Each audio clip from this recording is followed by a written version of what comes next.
Mirror, mirror, I finally found the one thing that has been holding me back for years. Fear. And today, we're going to face it and conquer it. Just for today. Hello, my Subbie Buddies. Hello, everybody. Welcome back to the Cele-You-bration. I am chosen. And this is Beyond Your Reflection. This is a channel created by me, but designed by you. Hi. How are you? First of all, glad you made it. You're here for another week. So let's pat yourself on the back. Applause, applause, applause. How are you? I'm glad you made it. Pull up a chair, honey. Grab your beverage of choice and join in on the Cele-You-bration. Yes.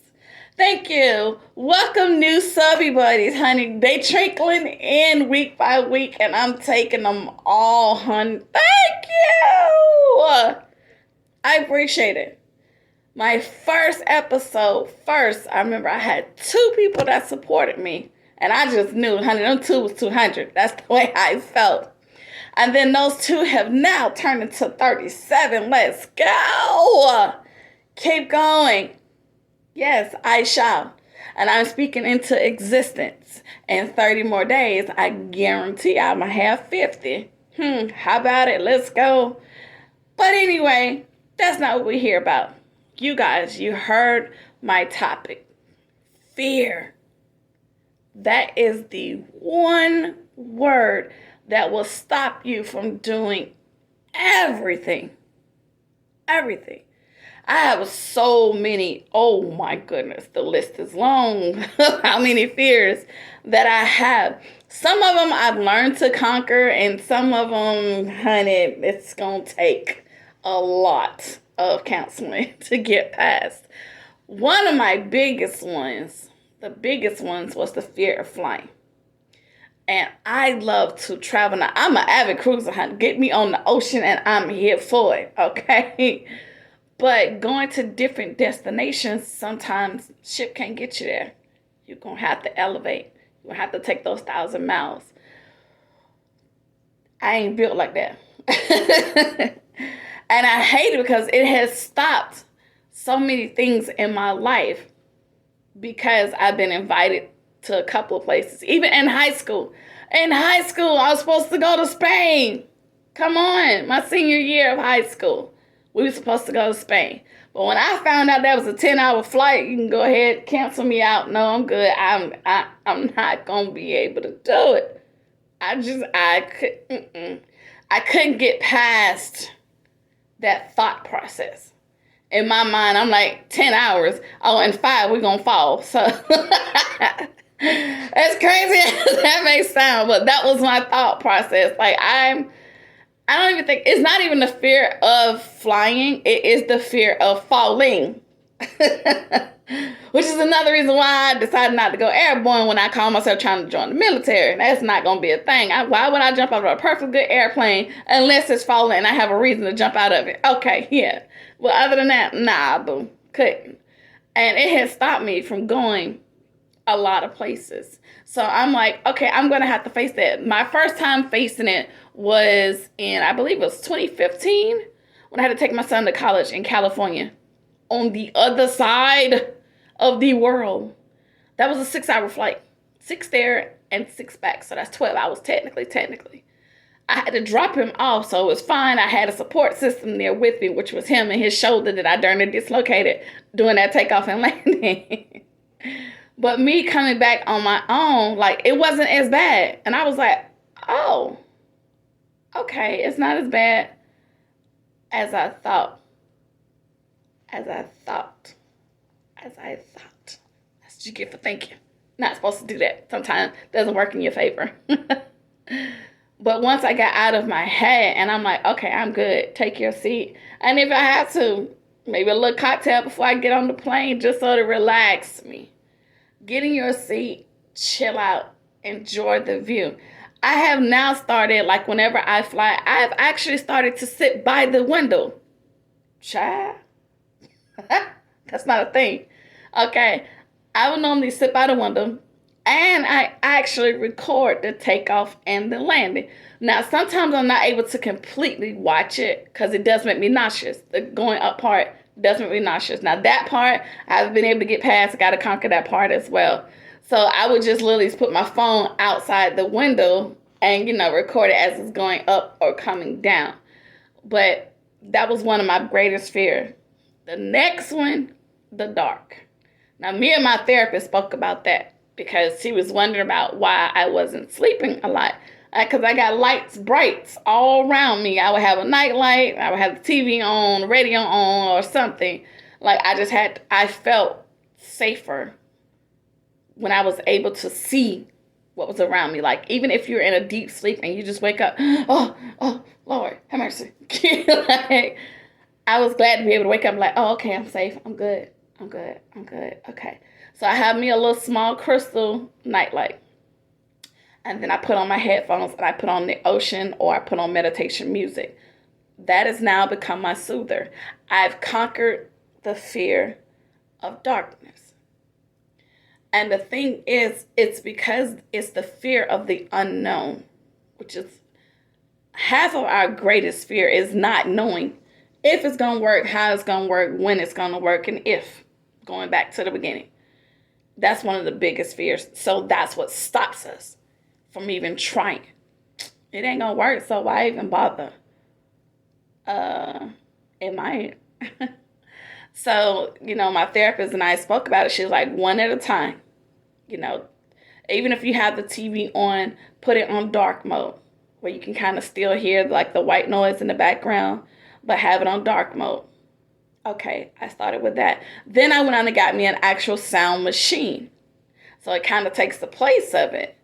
Then, like I said, I went and got the crystal night light. So it's not too much brightness, but it's just enough light where still, if I feel that fear setting in, I can wake up and I'm like, oh, okay, I'm good. I'm all right. For me, that fear was because of my triggers and my traumas. We talked about that. So growing up, a lot of things happened to me, but it seemed like most of them, the most traumatic took place during the darkness, where everybody's asleep, no one's awake, and only that one person would linger at night. Mind you, I'm a child. I'm asleep. I don't know anything until the boogeyman appears. And the boogeyman was not the person that was in my closet. This is a real life human.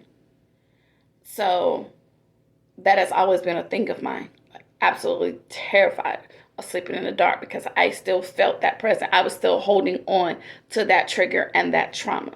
So once I learned how to mentally release in the physical and the spirit world, I started to feel better. Okay, that's my story. I'm not sure what yours is, but I'm saying all that to say, once you learn how to conquer that fear and face it, you can call it out of what it is. You know what? I am no longer scared. Like, you got to think about it. Also, I got into a traumatic car accident years ago. Whenever I hear screeching tires, I'm talking about white knuckles bend down, like anxiety, like, oh my God. It can be miles down the road, but I just relive that moment. Then I had to realize, okay, it's not you. You're safe. You're good. And I had to literally repeat those words to me. You're safe. You're good. You're okay. You're safe. You're good. You're okay. That's how I got past my fears. Now, there's an author out here that's unknown, but I saw a meme about it, and it spoke about the word fear. It's an acronym, the way they used it. So the way they used it, they say fear, face everything and run. That was me. I didn't want to go through it. I'd rather get on somebody's Greyhound before I get in the air. Greyhound has truly changed that moment now. I would get on the airplane before I get on the Greyhound. That has totally changed. But they're telling you, you can face it if you want to. But when you get to it, if you don't like it, you can always run from it. But what is that going to get you? If you're constantly running from that thing, then that means that thing has won. You have not conquered whatever it is. You have not faced it. You have not stood there face to face like, okay, what? It's going to be me or you, and I choose me. Just like with kids, you know, most of them are afraid of the monster that's under the bed or in the closet. But what's the first thing the parents tell you? There's nothing in there. You're good. Or I will stay right here with you. You know, I will help you to conquer that fear. And then once you realize, okay, maybe there's nothing in there. There's nothing under the bed. Okay, well, maybe it is in my head. I'm good. And before you know it, you sleep. You never gave it a second thought because you faced it. And then you called it out of what it was. Listen, Mr. Boogeyman, this is what we're going to do. Okay, you can no longer be in my closet. Sorry, not sorry. Find somewhere else to go with your time. Because you faced it head on. You stood in the mirror and you looked at it face to face. And you called it out by its name. And then you told it what it is going to do. You are not going to affect me. You will no longer bother me. You will no longer invade space that doesn't belong to you. Which leads up to number 2 of the acronym of what they said. Face everything and rise. Now that you faced it and you called it out by its name, now you're able to rise above that thing. Like I did, I can now turn off the TV at night. I can now sleep comfortable, knowing that I am safe because it's here. You think it, you see it, you speak it, and you feel it. That's conquering it. But I put a little twist on it. I want you to feel everything and then replace that fear with something else. Replace that anger with something else. Replace that doubt with something else. Replace that sorrow, that feeling that you don't deserve it, or worthlessness or defeat. Replace that. Face that fear. I would never have, because yes, you will. Yes, you shall. Yes, you're going to. Vision board. Because you believe it. You speak it. You felt everything. Good or bad. Just like, say for instance, when you go through pain, whether physical, emotional, spiritual, whatever, you find ways to get past that pain. I don't know about y'all. I don't like pain. I can get a paper cut and I'm about ready to like have a whole tantrum fit because it hurt. But then I put a Band-Aid on it. I face it and I found something to help heal it. And I go on about my life. I can't allow that one thing or multiple things to consume me. Because that means that that situation, that fear has taken over. And it's won. That means you ain't going to never step out on that faith. You're never going to go out there and conquer your fears. You're never going to take that leap. You're never going to be successful. Because you're not trying. You're not facing that one thing or that one person that's holding you back. For years, and it goes back to the generational curse that I spoke of last year. It goes back to that. Because you've seen your parents, your mother, your dad, or whomever raised you, your grams, whoever raised you, you probably seen that struggle. You grew up in that struggle. So you figure that that's who you're supposed to be. Well, mama had it and daddy had it. So I guess I'm going to stop. Again, I say, be that first. You know what? I am no longer going to allow this. You know what? I am better than that. You know what? I am going to watch me. Don't believe me. Just watch. I am going to face those fears and move beyond it. And then once you feel everything and replace those negatives, you're now able to feel everything and restore the person that you're supposed to be.